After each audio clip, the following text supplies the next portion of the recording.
so don't get your hopes up.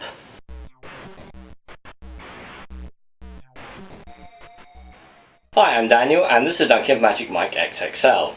Let's break it down. The plot is 3 years after the events of Magic Mike, Mike has set up his furniture business and he gets pulled into a road trip for one last hit, one last go in the stripping world at a convention. It's a road trip film.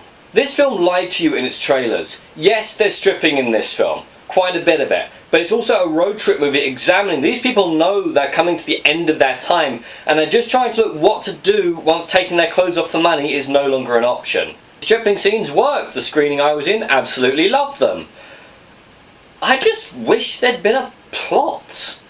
It's a vague road trip theme, but every time there's an issue, it's solved immediately by stripping.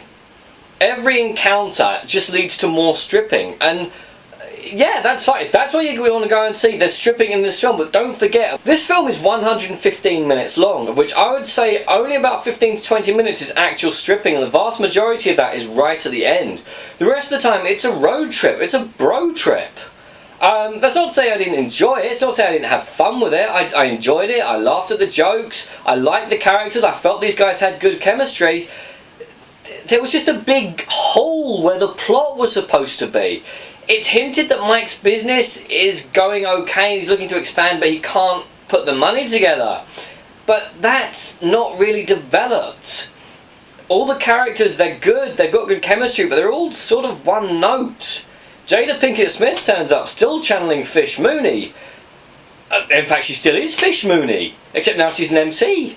Channing Tatum produced it, he wrote it, he starred in it, which is why his character gets, well, not quite an arc, really. No one gets an arc, no one develops. They sort of get their wishes, but it's built up to this convention. It feels like the film just stops. That's the best way I can describe it. There's always built up to the convention and then the film just stops.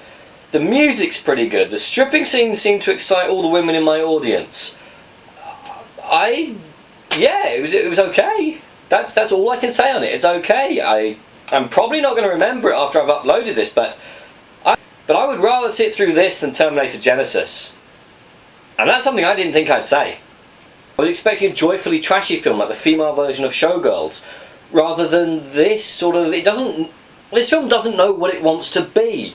It has eyes towards being sort of this deep examination of the male perspective and what do you do when your looks start to fade and you realise you're ageing in a sort of midlife crisis way, but then it has these stripper scenes that are just there, and they're fun and they're glorious. It's one eye on tragedy and one eye on spectacle normally means you're going to wind up in the middle, leaving a lot of people indifferent.